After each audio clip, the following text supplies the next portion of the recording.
और विलोचन के पुत्र राजा बलि। विधान आता है कि बलि महाराज जब राजा बने और उन्हें पता चला कि किस प्रकार हमारे परदादा जी हिरण्यकश्यप को मारा था, तब राजा बलि भी सोचने लगे कि यह जो परमात्मा है बराबरी तो नहीं कर सकता, पर भेदभाव क्यों? हमने ऐसा कोई सा कर्म किया हो जिसे हमें पृथ्वीलोक पे जन्म दिया और देवताओं को इंद्रलोक दिया, इंद्रलोक का राज्य मैं भी लूंगा। मन में यह सोचकर अत्यंत बलशाली थे राजा बलि।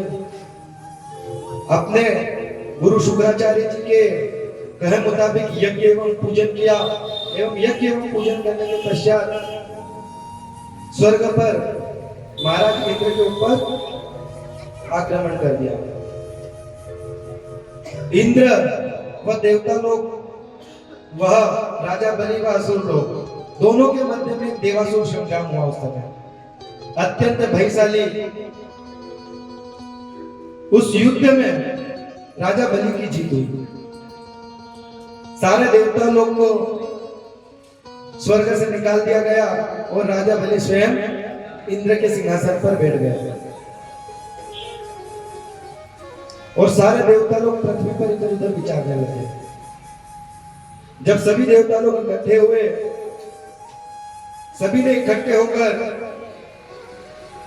भगवान श्री विष्णु के पास जाना चाहा। भगवान के पास जाकर कहा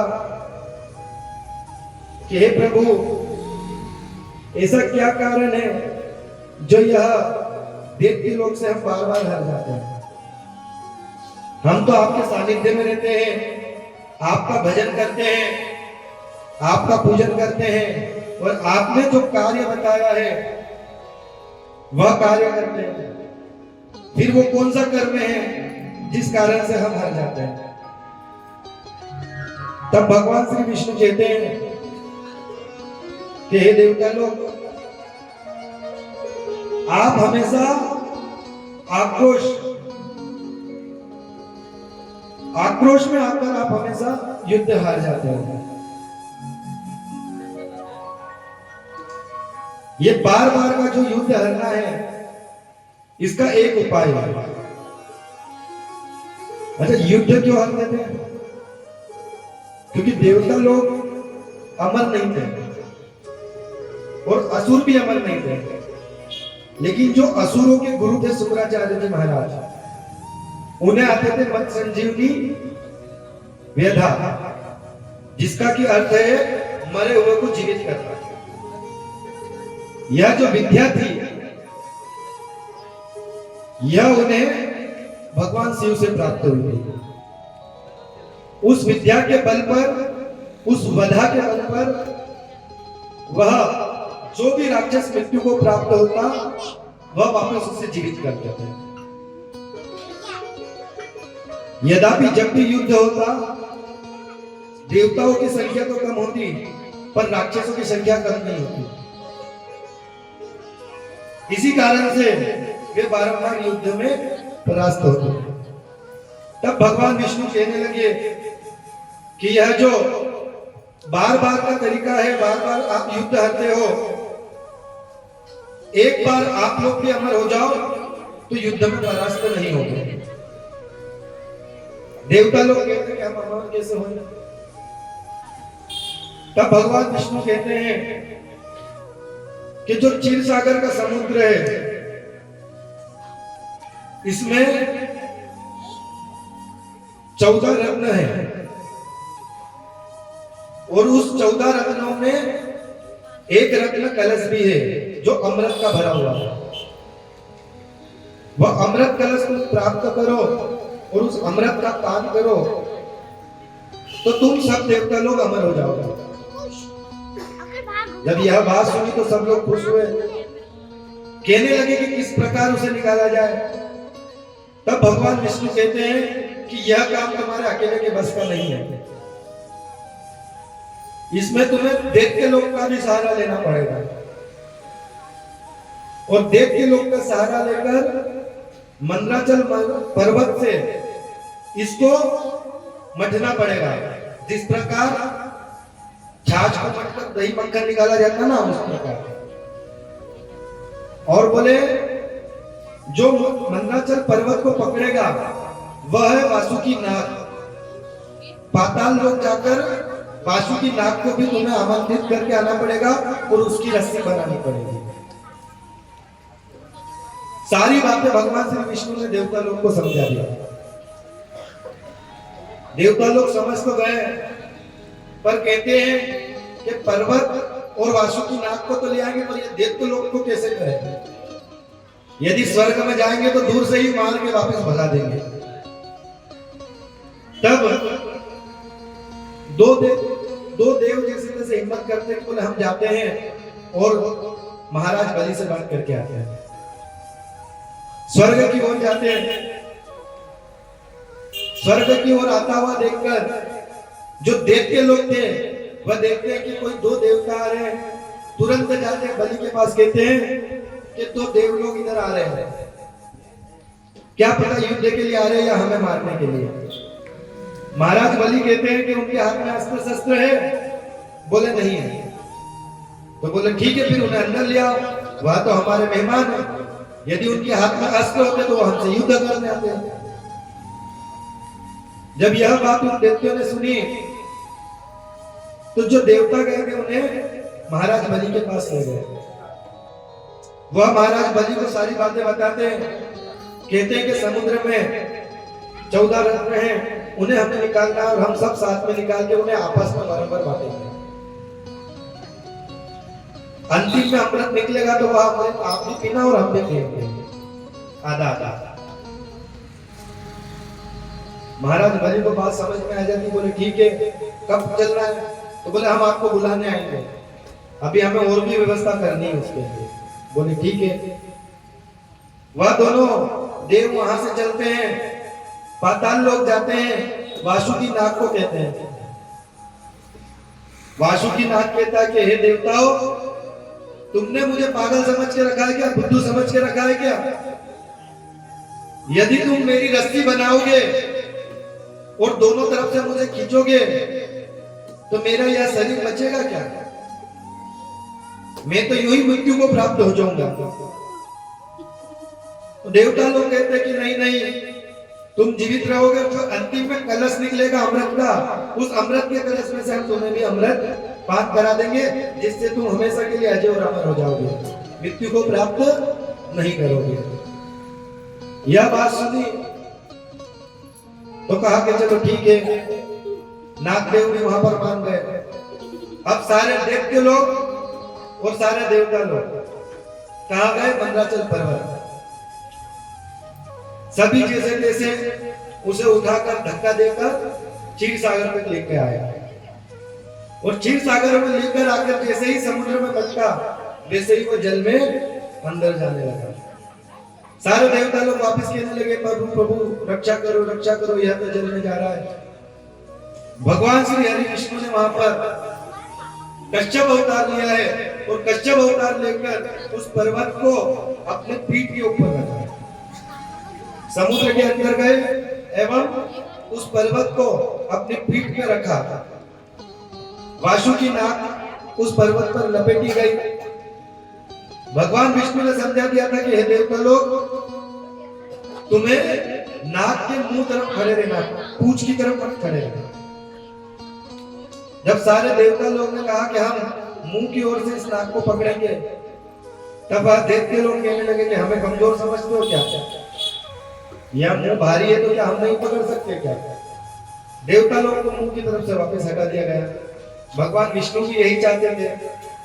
देवताओं को उस समय कोई बात समझ में नहीं आई। जब उस पर्वत को जल में रखकर वासुकी नाग से दोनों तरफ से पकड़ के खींचा गया, दैत्य लोग मुख की ओर और देवता लोग पूंछ की ओर हुए। जैसे ही वह दोनों ओर से खिंचाया कि जो उसका विष था वो अचानक उसके मुंह से निकल गया, क्योंकि उसके शरीर से ज्यादा क्षमता का काम उससे कराया जा रहा है। जैसे ही वह विष उसने छोड़ा, उस विष से आधे दैत्य तो यूं ही मर के गिर गए। इस कारण भगवान विष्णु ने देवताओं को पूंछ की ओर खड़े रहने को आदेश दिया था। मथना शुरू हुआ। पहला जो निकला हलाहल विष, उस विष के निकलते से ही इस पृथ्वी पर चारों ओर अत्यंत ज्वालामय अग्नि प्रकट हो गई, और अग्नि प्रकट हुई तो यह पूरी पृथ्वी जलने लगी। सारे देवता लोग कहते हैं कि त्राहिमाम त्राहिमाम, क्या करे भगवान, क्या करे भगवान, इस प्रकार। तब भगवान श्री विष्णु कहते हैं कि इस विष का उपाय एक ही है, भगवान देवादिदेव महादेव, वे ही इसे रास्ते लगा सकते हैं। जब यह बात सुनी तब वह सारे देवता और दैत्य देवादिदेव महादेव के पास गए, और महादेव को ना तो दैत्यों से परेशानी है और ना ही देवताओं से। कल ही बताया था कि महादेव अकेले हैं जो समावेशी है, दैत्यों को भी स्वीकार करके, देवता को भी स्वीकार करते हैं, भूत चुड़ैल को भी स्वीकार करते हैं, सभी को स्वीकार करते हैं। राम भी उनका पूजा करते हैं और रावण भी उनकी पूजा करता है, दोनों सभी लोग उनकी पूजा करते हैं। तब सभी कहते हैं त्राहिमाम त्राहिमाम, प्रभु बचाइए बचाइए बचाइए। तब देवादिदेव महादेव कहते क्या हुआ देवताओं? तब सारी बातें उन्हें बताई जाती है कि इस विष का उपाय आप ही कुछ करो। तब महादेव कहते हैं ठीक है, मैं इस विष को पी लूंगा। तब सारे दैत्य लोग देवादिदेव महादेव की प्रशंसा करने लगते हैं एवं उनका अनेक वाणी से, अनेक स्वर से, अनेक तरीके से स्तुति कर कर महादेव की प्रदक्षिणा करते हैं। जब महादेव कैलाश पर्वत से क्षीर सागर की ओर चलते हैं तब माता पार्वती उन्हें पकड़ लेती है, कहती कि हे प्राण प्रिय, वह हलाहल विष आप पी तो रहे हो, पर उसे अपने कंठे से नीचे मत उतारना। भले ही आप जगत को रचने वाले हैं, जगत को बनाने वाले हैं, कुछ भी हो, आप कितने ही सक्षम हो, पर यदि कुछ ऐसा कार्य जो कार्य आपके घर वालों को लगता है कि आपके बस में नहीं है, तो आपके घर वाले उससे दूर रहने देते हैं। उसी प्रकार भले ही देवादिदेव सर्वज्ञ, पर माता पार्वती को मन में भय उत्पन्न हुआ। कहती है कि हे प्रभु, आप उस विष को कंधे से नीचे मत उतारना। बाबा कहते हैं ठीक है प्राण प्रिय। यह कहकर बाबा भी वहां से चल देते हैं, क्षीर सागर के सम्मुख आते हैं एवं क्षीर सागर के सम्मुख आकर उस कलश के जल को देखते हैं जो कि विष में परिवर्तित था। जब उसे देखते हैं तो सोचते हैं अभी इसे पी लेता हूं। दोनों हाथ इस प्रकार करके और उस विष को अपनी ओर हाथों से ज्ञान शक्ति द्वारा खींच लेते हैं, और जैसे ही वह विष पीते हैं अचानक उसी समय बाबा का जो कंठ था वह नीला पड़ जाता है। बोले नीलकंठेश्वर महादेव की। तभी से बाबा का एक नाम नीलकंठेश्वर भी पड़ा। धीरे धीरे समय व्यतीत होता, वापस उस पर्वत द्वारा और नाग की द्वारा उस क्षीर सागर का मंथन प्रारंभ होता है। दूसरे पे निकलती कामधेनु, कामधेनु ब्राह्मणों को दी जाती है। फिर मंथन प्रारंभ होता है तो निकलता उच्चैः नामक घोड़ा। उस घोड़े को राजा बलि ले लेता है, कहता है कि भैया यह घोड़ा तो मैं ही रखूंगा। देवता लोग कहते हैं ठीक है भैया रख ले। फिर निकलता है ऐरावत हाथी, वह हाथी इंद्र को दिया जाता है। फिर वापस मंथन प्रारंभ होता है तो निकलती कौस्तुभ नामक मणि। राजा बलि स्वयं उस मणि को भगवान श्री विष्णु को सौंप देते हैं। फिर प्रारंभ हुआ तो कल्पवृक्ष को स्वर्ग में स्थापित कर दिया जाता है। आगे निकलती अप्सरा जो कि रंभा थी, उसे भी स्वर्ग में स्थापित किया जाता है। उसके पश्चात 8वें नंबर पे निकलती है माता लक्ष्मी। जब माता लक्ष्मी आती है, उनका जो सौंदर्य था उसे देखकर सब मोहित हो जाते हैं। लक्ष्मी को देखकर मोहित होते हैं। मां लक्ष्मी वरमाला लेकर निकलती है अपने वर को चुनने के लिए, और उसी समय निकलते ही भगवान श्री विष्णु के सम्मुख जाकर उस माला को भगवान विष्णु को पहना देती है। फिर वापिस उस समुद्र का मंथन प्रारंभ होता है। फिर निकलती है वारुणी यानी शराब, जो दैत्यों में बांटी गई। फिर निकला चंद्रमा, जिसे 9 ग्रह में स्थापित कर दिया गया। फिर मंथन प्रारंभ हुआ, निकला पारिजात, उसे भी स्वर्ग में स्थापित कर दिया गया। फिर निकला पंचजन्य नामक शंख, जो श्री भगवान श्री विष्णु को दिया गया। और अंत में निकले अमृत का कलश लेकर धन्वंतरी महाराज। ये थे 14 रत्न जो उस समुद्र में पड़े हुए। अच्छा, आज तक आपने 14 रत्न सुने होंगे। मुझे ये बताओ कि ये ऐसे ही क्यों निकले? पहले विष निकला, कामधेनु निकली, घोड़ा निकला, चेशी नामक घोड़ा, एरावत हाथी, ऐसा क्यों हुआ? पहले वारुणी आई शराब आ जाती, पीक हुआ के फुर्सत उसी समय। नंबर बाय नंबर क्यों निकल रहे? क्रम क्यों निकल रहे? आगे पीछे क्यों नहीं निकल रहे? उसका प्रतिसाद है, और जो प्रतिसाद है वो आपको विष्णु पुराण में मिलेगा। आज तक आपने 14 रत्न सुने होंगे, लेकिन उस 14 रत्नों का महत्व क्या है यह आज तक आपने नहीं सुना होगा। सबसे पहले निकला था हलाहल विष। क्यों? मंथन किसका हुआ था? समुद्र का। परमात्मा क्या है? अपार समुद्र की तरह, और उस परमात्मा का एक अंश हम है, आत्मा के रूप में एक छोटी सी बूंद है ना। यह बूंद को हमें किस प्रकार इन 14 रत्नों में परिवर्तित करना है, किस प्रकार इस 14 रत्नों से चलाना है, यह आपको बता रहा है। सबसे पहले निकला विष। इस जिस संसार में आप जी रहे हो, इस संसार के लोगों से आपको हमेशा विष ही मिलना है।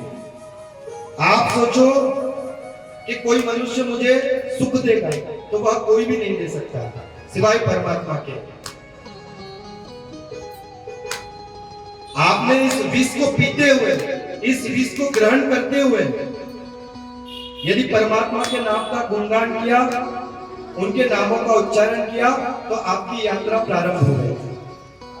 संसार के जो लोग अवहेलना करते उस पर ध्यान नहीं दिया और उस विष को पिया, तो यात्रा प्रारंभ हो गई। दूसरे नंबर पे क्या निकला? कामधेनु।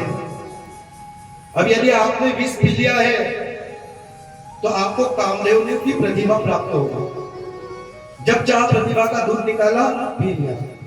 जिसने जिस काम के लिए बुलाया वह काम किया और अपने काम में वापस लग गए।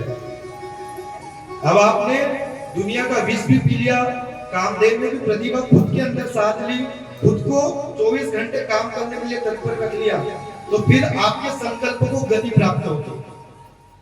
किस प्रकार गति प्राप्त होगी? जैसे उच्चैसई नामक घोड़े को प्राप्त होती है पंख जड़े घोड़े को, उस तरीके से आपका कार्य, चाहे वह बिजनेस हो, नौकरी हो या अन्य कार्य हो, उस घोड़े के तरह पंख लग जाएंगे आपके कार्य को, और आपका कार्य भी चलने लग जाएगा। अब आपने विष भी पी लिया, प्रतिभा भी आपको प्राप्त हो गई कामधेनु के रूप में। उच्चैसई नामक घोड़ा, आप 24 घंटे काम करने के लिए भी तत्पर हो, हर काम को करने को तैयार हो। तो फिर चौथे नंबर पे क्या निकला था? ऐरावत हाथी, बड़ा आकार, हाथी की तरह प्रतिभा आपको प्राप्त हो जाएगी। अब जब आपको प्रतिभा प्राप्त होगी, तो आप पे अन्य लोग चलेंगे भी सही। दुनिया का यह कार्य कि जिसका कार्य अच्छा हो रहा हो, उसके कार्य में उंगली अड़ाना, और जब भी प्रतिभा का हाथी किसी गांव से निकलता है, किसी शहर से निकलता है, तो उसके आकार से टक्कर ना लेने वाले कुंठित कुत्ते उस पर भगते हैं। जो आपके आकार से टक्कर नहीं ले सकते, जो आपसे टक्कर नहीं ले सकते, जो आपके कार्य में आपको पीछे नहीं कर सकते, वह लोग आपके ऊपर कूदेंगे। और इनकी एक प्रतिभा भी रहती है, ये आगे नहीं पीछे से बोलते, आगे नहीं बोलेंगे। मालूम है कि आगे आ गए तो उसी लोग की प्राप्ति होगी जहां जाने की इच्छा है। आगे आगे कभी नहीं बोलेंगे, पीछे से ही बोलेंगे। क्योंकि हाथी जब गांव में आता है, अब तो नहीं आता लेकिन पहले आते थे, तो सभी माताएं बहन अपने द्वार पर आ जाती है। कोई ईख ला रही है, कोई गन्ना ला रहा है, कोई क्या खिला रहा है, कोई क्या खिला रहा है। तो उन्हें इस बात से दिक्कत नहीं होती कि ये हाथी गांव में क्यों आया। उन्हें दिक्कत इस बात से होती है कि इतना आदर क्यों मिल रहा है, इतना सम्मान क्यों मिल रहा है। हम तो जिस घर पे जाते हैं उस घर पे दे डंडा, ले भैया रोटी रखी, कुत्ता आया दे डंडा। इसे इतना आदर क्यों मिल रहा है, इसे इतना सम्मान क्यों मिल रहा है। जब यदि आप कोई कार्य कर रहे हो और पीछे से कोई भूख रहा हो तो उस पर ध्यान नहीं देना, तो आपको हाथी जैसी प्रतिभा प्राप्त हो जाएगी। 5वें नंबर पे क्या मिला, कौस्तुभ नामक मणि। जब आपने अपने संकल्पों को गति दे ली और हाथी की प्रतिभा प्राप्त हो गई, तो फिर आप एक मणि के रूप में, एक हीरे के रूप में खुद को गढ़ सकते हो। उसके रूप में आप खुद का आकार प्राप्त कर लोगे, जो कहां स्थित रहती है, भगवान श्री विष्णु के मस्तक पर। और जो मस्तक पर स्थापित हो गया, फिर संसार का कौन प्राणी ऐसा है उसे नीचे गिरा देगा। 6ठे नंबर पे क्या निकला, कल्पवृक्ष। अब आपके संकल्प को गति भी मिल गई, आपका कार्य भी चलने लग गया, हाथी की प्रतिभा भी प्राप्त हो गई, भगवान का आश्रय भी मिल गया। तो फिर आपके कार्य का जो उद्घोष है वो पूरे संसार में कल्पवृक्ष की जैसी सुगंध घूमती है, उस प्रकार संसार में आपके कार्य की सुगंध फैलने लग जाएगा। अब यहां से होती है परीक्षा प्रारंभ। यहां तक तो हर मनुष्य लगभग पहुंच जाता है, लेकिन इसके बाद हर मनुष्य की परीक्षा प्रारंभ होती है। क्या निकला था कल्पवृक्ष के बाद, अप्सरा, रंभा। ये रंभा क्या है, ये रंभा वासना है। यह भी मेरे पास हो, इसका भी मेरे पास हो, उसका भी मेरे पास हो, यहां तक कि रावण तक का तथ्य वह भी मेरे पास हो। यह अप्सरा रंभा है। जितना भी धन है, जितनी भी संपत्ति है, वह सब मेरे पास। यदि आपने अपनी वासना को संभाल लिया तो आपको आगे क्या प्राप्ति होगी। क्या निकला था अप्सरा के बाद में, देवी लक्ष्मी। अर्थात आपने अपने मन को स्थगित रख लिया और धन के पीछे नहीं भागे, तो धन अपने आप आपके पास आना प्रारंभ हो जाएगा। और आपको लेना कौन सा, शुरू दिन मैंने बताया है, जो अपने हिस्से का, अपनी कमाई का। यदि आपने अपनी वासना को स्थगित रखा, अपनी कल्पना उस तरफ नहीं ले गए जिस तरीके से रावण लेके गया था, तो आपको देवी लक्ष्मी अर्थात लक्ष्मी की प्राप्ति होगी। अब लक्ष्मी की जैसे ही प्राप्ति होती है, तो सबसे पहले लक्ष्मी का जो नशा वो चढ़ता है। क्या निकला था लक्ष्मी के बाद, वारुणी यानी कि श्राप। कई लोग देखे मैंने जिनके पास अपार संपत्ति रहती है, इतनी कि गिनी नहीं जाती, पर उनका जो व्यवहार रहता है इतना शीतल और इतना मधुर रहता है कि जिसकी कोई सीमा नहीं। और कोई रहते हैं तो जानता नहीं मैं कौन, इतना धन ये कर दूंगा वो कर दूंगा, धन के बलबूते पे अन्यथा सब कार्य करेंगे। तो आपको उस शराब से दूर रहना है, यानी कि उस दौलत का जो नशा है उससे दूर रहना है। और दौलत के नशे से दूर रहने लिए आपने अपने व्यवहार में शीतलता रखी, तो क्या निकला था शराब के बाद? चंद्रमा। आपने अपने व्यवहार में शीतलता रखी, तो जिस प्रकार चंद्रमा जितना शीतल रहता है उस प्रकार आप शीतल रहोगे, उस प्रकार आपका हर विकास रहेगा। और जब आप शीतल हो गए तो चंद्रमा के बाद क्या निकला था? पारिजात।